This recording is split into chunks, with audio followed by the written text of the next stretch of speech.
early 20th century.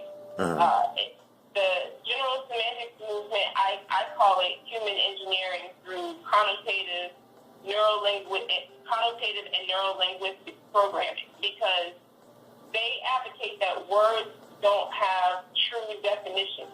They say that words' meanings are based on what people perceive them to be, and it's how people feel in the moment. Wow. Like if I thought the word truck refers to a donut that I want to eat, then that's what it means. That's how I feel. And the other person, or if the other person perceives the word to be a certain way, then that's how it stands, and that's how I convey language. It's not based on anything solid like definitions from a dictionary, or even, especially an etymological dictionary, or studying the transliteration and how words change in meaning and form over time. Right. Because they don't get any of that, in classes, vocabulary study is simply, here's the word, look it up in the dictionary, and try to put it in a sentence.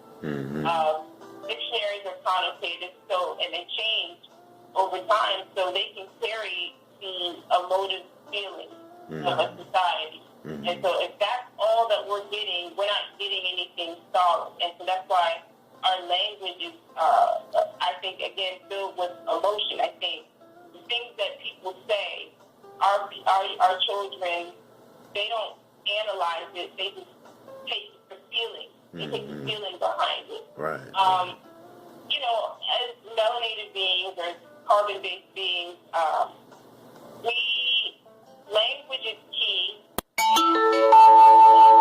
Beyond verbal. So, we can sense things, right? But I think our senses are off, too. So that's another aspect that has to do with how the mother is raising the child, knowing astrology, knowing certain parts of you that have natural friction, understanding yourself. Language is too emotive. That's what I think the key problem is. And then the other problem will be short and simple, grammar. They don't learn grammar. Right. That's a definite right there. Yeah. And so you're like real quick for because this will be aired and people will be hearing this. What is the 8 parts of speech? Okay. So the first 4 parts that I always tell students are: you have your noun, you have your verb, and so you want me to tell you what they mean?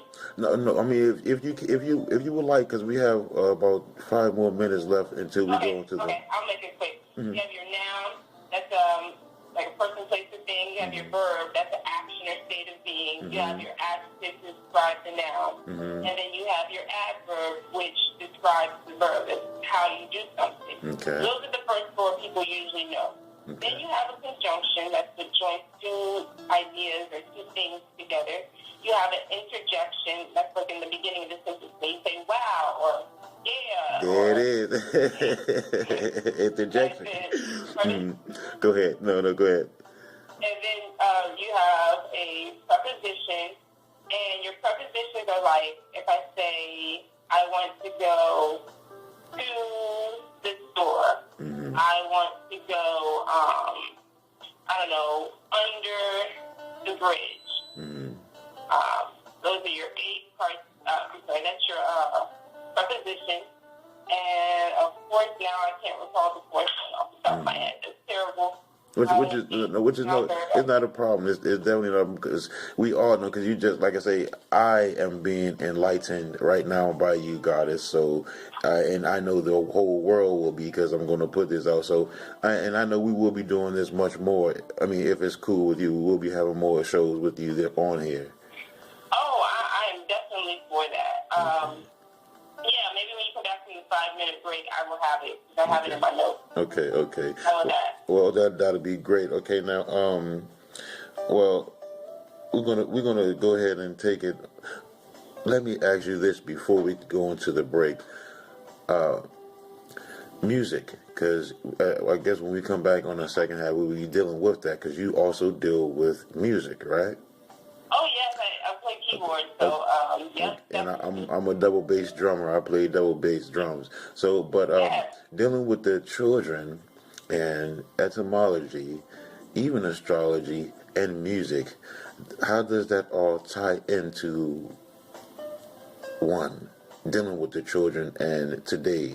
Well, I think that children, they learn through their other means than just tests. And so, if you teach, I believe we teach etymology to children and they put it in their music, I think that'll enlighten them. I know as far as astrology goes, each planet has it's a tone. Each planet has a sound.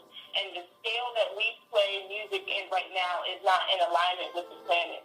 So it's not and our bodies should be in alignment with the various planets, because the different parts of our body represent the planet. Right. So all of that needs to be aligned, and right now it's off kilter because the scale that we play music in is not in the indigenous or natural scale that we should be, and that's 432 hertz is the scale it should be. And when you are there, then you can identify it with the planet, and you can play notes, and it calls healing.